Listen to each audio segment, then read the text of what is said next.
remuneração em espécie a qualquer título no âmbito dos respectivos poderes pelos secretários de Estado, por membros de Assembleia Legislativa e membros do Tribunal de Justiça.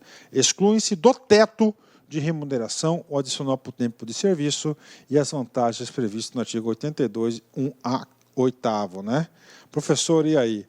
Seguindo a mesma lógica do artigo 61, tem pouca prática o 62, porque hoje o que está valendo é o artigo 37 da Constituição, inciso 11, onde este inciso, esse dispositivo, trouxe o teto remuneratório. Aí nós temos aí, essa redação foi de 2003, com a emenda 41. Teto remuneratório para o serviço público de todas as esferas e todos os poderes. Isso que está valendo. E aí eu tenho que adiantar para vocês esse assunto. Quando tem uma emenda à Constituição aí, que está passando aí, já está andando, está caminhando no Congresso, eu acredito que logo isso será aprovado, que diz o seguinte: mesmo estando na Constituição esse teto, tá? O que acontece? O teto ainda não é respeitado. Só é respeitado pelos, pelos mortais, né? Os imortais não cumprem esse teto, né? Não cumprem esse teto, recebe aí 80, 90, 100 mil reais por mês, e hoje deveria ser o teto, aí, salvo engano, em torno de 40 mil reais, um pouco menos, um pouco a mais, eu não sei o valor, eu não me lembro o valor certo. Então, tem mais uma emenda que vai fechar mais ainda o cerco, porque aqui ficou de fora o quê? As indenizações. Então, o cara cria indenização para tudo, né? E as indenizações não incluem no subsídio. Vamos ler aqui o teto aqui. A remuneração e o subsídio dos ocupantes de cargos, funções e empregos públicos da administração direta, autárquica, fundacional e dos membros de qualquer dos poderes da União, dos estados, do DF e dos municípios, dos detentores de mandato eletivo, olha aí, deputados também estão sujeitos, senadores também estão sujeitos, vereadores também, né? E dos demais agentes políticos, juízes, promotores, desembargadores, etc., e dos proventos, proventos para aposentado, pensões e outra espécie remuneratória, percebidos cumulativamente ou não, tem duas pensões, uma pensão e um salário, e assim por diante, incluídas vantagens pessoais ou de qualquer outra natureza, não poderão exceder o subsídio mensal de espécie dos ministros do Supremo Tribunal Federal. Prática. Aqui isso deveria ser a regra, mas na prática, hoje, o que mais tem aí é milhares de pessoas percebendo mais do que os ministros do Supremo Tribunal Federal. Aplicam-se como limite aos tetos. Então, teto geral, ministro do Supremo Tribunal Federal. Município, subteto. Nos municípios, subteto do município vai ser o subsídio do prefeito, isso, ou subsídio do prefeito, ok?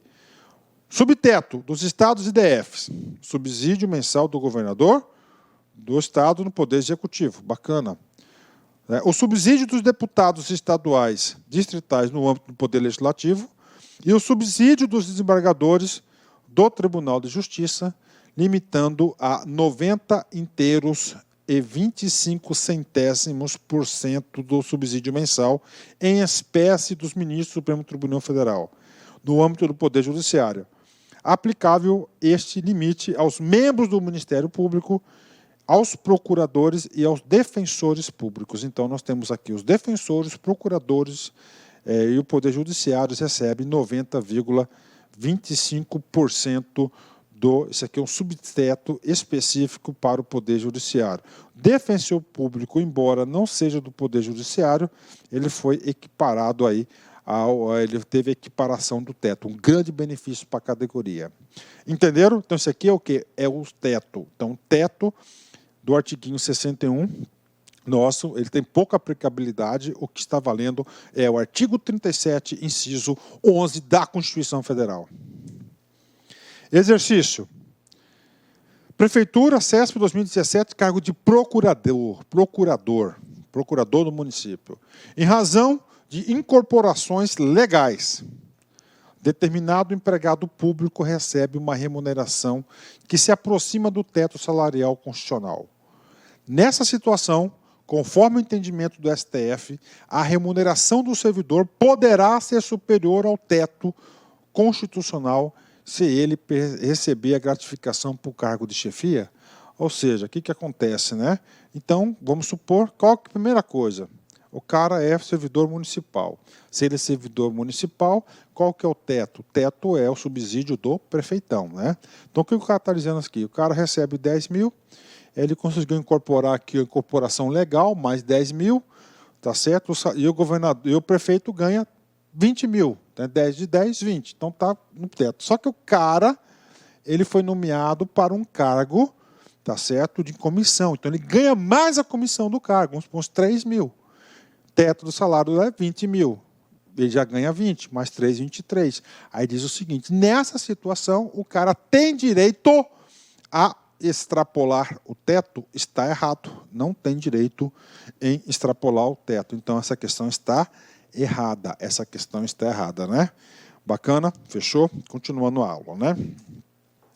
Sobre essa questão do teto, eu tenho que passar para vocês algumas informações de um julgado super recente, né? Inclusive foi aqui do estado do Mato Grosso. Tá? O cara era médico, tá certo? O cara era médico último nível e classe lá da Secretaria de Saúde. Supor lá, ganha seus 20 conto por mês, bacana. E ele também era médico da Politec lá, ganhava seus 20 conto por mês. 20 mais 20, 40 mil. Bacana. Ele tem 2 cargos. Dá porque é plantão lá e plantão cá. Tá pronto, né? Qual que é o teto do estado, do governador do estado? Só me engano, 34 mil. Um exemplo. Estou colocando exemplo. Então, cargo 1, vintão. Cargo 2, vintão. Vintão, 40. É? E o teto, 34. Ou seja, todo mês, a Secretaria de Administração, a Secretaria de Gestão, torava do salário dele 6 conto. Pô, brincadeira. O cara pegou, a Justiça foi indo, Supremo Tribunal Federal. E julgado recente, ele ganhou. Ele falou, nesse caso, no exercício dos 2 cargos, tá, isso não está simulado ainda, tá certo? Isso não está simulado, isso não é jurisprudência, é o primeiro caso. Estou colocando para você que essa questão do teto ainda vai dar o que falar. Falou o seguinte, você pode. Então, houve aí uma autorização, a primeira autorização depois de décadas sobre o teto, que o Supremo autorizou o cara a ganhar seus 40 frente aos 34. Né? Pronto, ele fez aí esse julgado. Aí o cara deve estar feliz da vida, né? Entenderam? Então, essa questão do teto ainda vai caminhar mais, né? Mas para concurso, digo para vocês que, por enquanto, por favor, deixe considerar esse exemplo que eu dei prático, essa realidade aí. Artiguinho 63. A relação entre a menor e a maior remuneração atribuída aos cargos de carreira não poderá ser superior a 8 vezes, né? Ok, bacana, vamos lá. Agora a gente vai falar diversas súmulas aí sobre a remuneração para vocês, porque esse estudo é um estudo completo. Súmula vinculante 4. Salvo nos casos previstos na Constituição, o salário mínimo não pode ser usado como indexador de base de cálculo de vantagem de servidor público ou empregado, nem ser substituído por decisão judicial. Então está aqui, né? Então é o seguinte, o cara não pode indexar o quê? O salário mínimo, nenhuma vantagem. Não pode, tá certo? Não pode. Súmula vinculante 16. Os artigos 7º, inciso 4º, 39, parágrafo 3º, tá certo? Da Constituição, referem-se ao total da remuneração percebida do servidor público.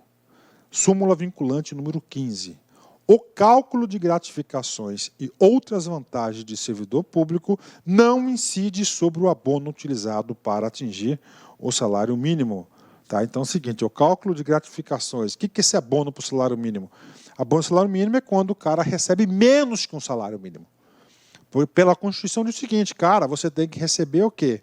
Você tem o seguinte, ninguém pode receber menos que um salário mínimo. Isso foi invenção da Constituição de 88. E o cara lá recebe menos que o salário mínimo. Então, ele recebe um abono para completar, para chegar até o salário mínimo. Né? Súmula vinculante 37.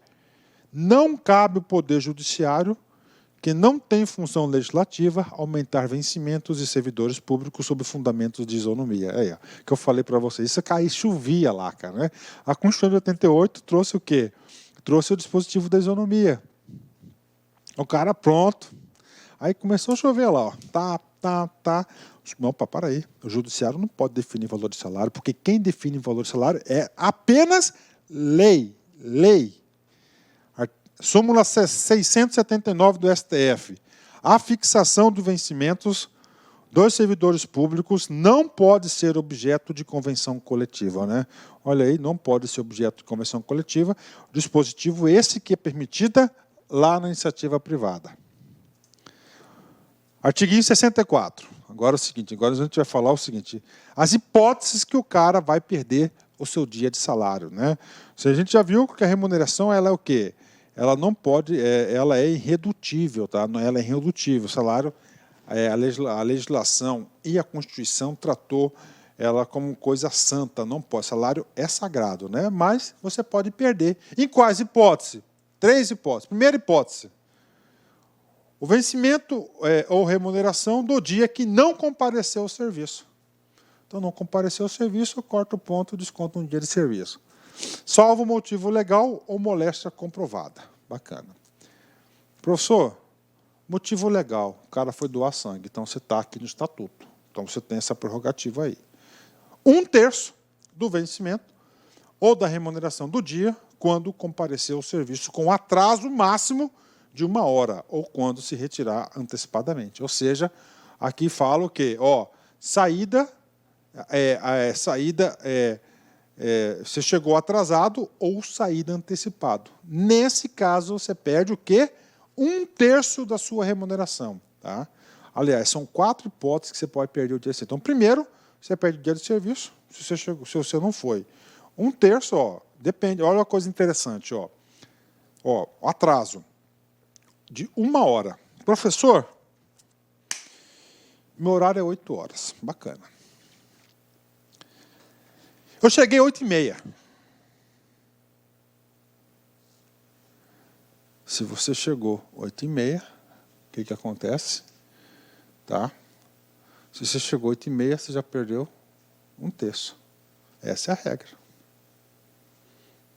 Essa é a regra. Tá aí. Essa é a interpretação da regra. Aí eu falo com muito conforto, eu trabalhei na área de gestão de recursos humanos assim que funciona. Presta atenção, hoje, na prática, isso não cai em concurso, isso aí é só trocar uma ideia entre nós aqui, trocar um pouco de experiência. Como é que é feito hoje? Hoje a administração pública tolera 1 hora, certo? Então é o seguinte, eu cheguei às 8h30, então você chega uma 8h30, chegou meia hora atrasado, a administração pública autoriza você compensar essa meia hora durante o dia. Ou você pode sair um pouquinho mais tarde, da hora do almoço, ou você vai antecipar um pouquinho a sua vinda do almoço, ou um pouquinho mais tarde na sua saída. Você pode compensar. Então, até 1 hora você pode compensar. Depois de 1 hora, cara, você não pode mais compensar. Você já perdeu o seu 1/3 de trabalho. Professor, mas eu continuei trabalhando. Parabéns, foi uma coisa que você fez aí ao bem do serviço público. Você vai continuar. Então é o seguinte, tá? Até 1 hora. Aí você vai continuar trabalhando e não vai receber. Então, até 1 hora você pode aí compensar. Bacana, é assim que funciona hoje. 3. 1/3 do vencimento ou da remuneração durante o afastamento por motivo de prisão preventiva. Pronúncia por crime comum, denúncia por crime funcional, condenação irrecorrível de crime inafiançável ou processo na qual haja pronúncia com direito à diferença e ser absorvida. E 2/3 você vai perder o salário do vencimento ou da remuneração durante o período de afastamento em virtude de condenação por sentença definitiva, cuja pena não resulte em demissão. Tá? Então, aqui é a hipótese. Né? 65. Salvo por imposição legal ou mandado judicial, nenhum desconto incidirá sobre a remuneração ou provento. Olha aí.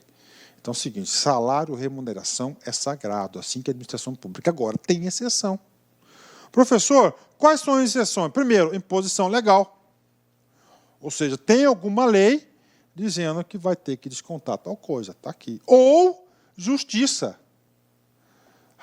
Mas esse aqui me lembra muita coisa, cara. Pensão alimentícia. Rapaz do céu, cara. Toda semana caía um na nossa folha de pagamento. Toda semana, é incrível, né? Toda semana. Fora esses dois, né? Não pode ter nenhum desconto sobre a remuneração ou provento. Provento aqui estou falando do aposentado. Bacana, nenhum desses dois aqui poderá ter nenhum tipo de desconto, né? E claro, aqueles permitidos que você autoriza, tipo consignação, que a gente vai falar desse cara já já. Mediante autorização do servidor, poderá haver consignação em folha de pagamento a favor de terceiros. Ou seja, instituições de previdência, associações, sindicatos, pecúlios, seguros e demais na forma definitiva em regulamento instituído pelas associações, sindicatos e servidores. Ou seja, aqui está falando do quê? Da consignação em folha de pagamento, tá? Sobre contribuição de sindicato, né? 2. Sob pena de responsabilidade, a autoridade que determinar o desconto em folha de pagamento para instituições de previdência ou associações deverá efetivar o repasse do desconto no prazo máximo de nos 5 primeiros dias úteis do mês subsequente. Então, ele recebe outro, passa para o mês que vem, né? 66. As reposições e indenizações ao erário serão descontadas em parcelas mensais não excedentes a 10ª parte da remuneração ou provento. Então, está aqui para vocês, né? Por exemplo, você causou um prejuízo para a administração pública de, sei lá, um valor. Foi condenado administrativamente, você reconheceu o dano, você vai pagar. Desconto em folha. O desconto, isso cai em concurso. Qual que é o percentual? 10%. 10ª parte da remuneração do provento, ok? Então, está aqui para vocês, né? Independente do parcelamento previsto neste artigo, o recebimento de qualquer quantia indevida poderá implicar processo disciplinar para apuração de responsabilidade e aplicação das penalidades cabíveis. E agora o parágrafo 2º, que eu vou fazer um comentário bacana para vocês. Nos casos de comprovada má-fé e abandono de cargo, ou seja, má-fé, ele provocou algo lá que recebeu a mais, por exemplo, ou abandono de cargo, o cara abandonou o cargo, a reposição deverá ser feita de uma vez, sem prejuízo das penalidades cabíveis, inclusive que se refere à inscrição na dívida ativa. Tá. O que acontece aqui? Isso aqui aconteceu, caso real, cara, comigo. Um belo dia, eu era superintendente da Folha, o Caboclinho ganhava 3 contos por mês, tá lá, e um belo dia caiu lá na folha dele 180 mil reais de salário. Falei, pô, como é que aconteceu? Aí foi lá, na hora o setor da Folha verificou o erro, entendeu? E o que aconteceu? O cara foi devolver, né, os 177 mil reais que ele recebeu indevido. Só que ele recebeu sem juros, sem correção, em parcela de 10%, ou seja, o cara recebia 3 contos, 10%, 300. Então, ele ia pagar os 177 mil em parcelinhas de 300 reais sem juros. Oh. Quanto tempo, né? Foi lá. Foi. Aí, cara, a gente, pô, cara, esse troço tem alguma coisa errada, né? Que o erro é muito grande, né?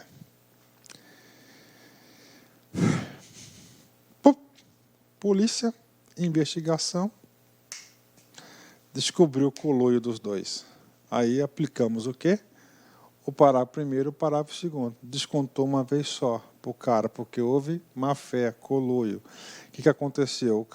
Inscrevemos o cara na dívida ativa não tributária do Estado de Mato Grosso. E nesse item aqui, o que aconteceu? Penalidades cabíveis, né? Processo administrativo nos dois sujeitos, o da Folha e o outro, né? Tá certo? Então tá aí para vocês, né? Então, infelizmente acontece isso, né? 67. O servidor em débito com o erário que for demitido, exonerado ou que tiver a sua aposentadoria ou disponibilidade cassada, terá o prazo de 60 dias para quitá-lo. Ok. A não quitação do débito no prazo previsto implicará a inscrição na dívida ativa. Ok, tranquilo. 68. O vencimento, a remuneração e o provento não serão objeto de arresto, sequestro ou penhora, exceto nos casos de prestação de alimentos, pensão alimentícia, resultante de decisão judicial. Tá? Salário é coisa sagrada pela Constituição Federal. 69. O pagamento da remuneração dos servidores públicos dar-se-á até o dia 10 do mês seguinte ao que se refere. Né? Então, está aí a data do pagamento dos servidores públicos, é o dia 10. Por que dia 10? Porque a Constituição do Estado de Mato Grosso prevê o pagamento no dia 10, tá certo? Ah, professor, recebi no último dia do mesmo mês trabalhado. Era uma política de um governador. Chegou outro governador, dada a situação econômica do Estado, se viu obrigado a passar o dia 10. Está atrasado? Não está atrasado.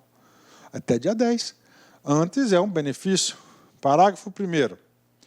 O não pagamento até a data prevista neste artigo importará na correção do seu valor, aplicando-se os índices federais de correção diária a partir do dia seguinte ao do vencimento até a data do efetivo pagamento. Aqui gerou várias cartas de crédito no Estado de Mato Grosso, porque na década de 90, principalmente, aí, dificilmente o Estado conseguia pagar o salário do dia 10. A regularização da folha de pagamento do Estado de Mato Grosso dá na data do ano de 1999, com até então o governador Dante de Oliveira regularizou a folha, e nós estamos aí quase aí 20 anos com pagamento em dia, graças a Deus. Parágrafo 2º. O montante da correção será pago juntamente com o vencimento do mês subsequente, corrigido o seu total até o último dia do mês pelos mesmos índices dos parágrafos. Né? Pronto, terminamos aqui o primeiro capítulo do vencimento, ou seja, coisas interessantes que nós trabalhamos aqui, coisas interessantes e coisas bem tranquilas que, com certeza, estarão presentes na sua vida. O que ficou prejudicado nessa aula aqui foi que o Estado de Mato Grosso adota aí mais de 90%, eu digo mais de 95% das carreiras aí, a política do subsídio, não é de vencimentos. Né? Vamos falar de boca, né, cara? Me ensinaram, né? Que falar de boca cheia é falta de educação. Mas eu aprendi sozinho que falar de coração vazio é falta de caráter, né? Ou seja, falar por falar, né? Falar sem pensar, falar coisas ruins, né? Sem o coração, aí sim é falta de caráter. Forte abraço, fique com Deus. Tchau, tchau. Clique like.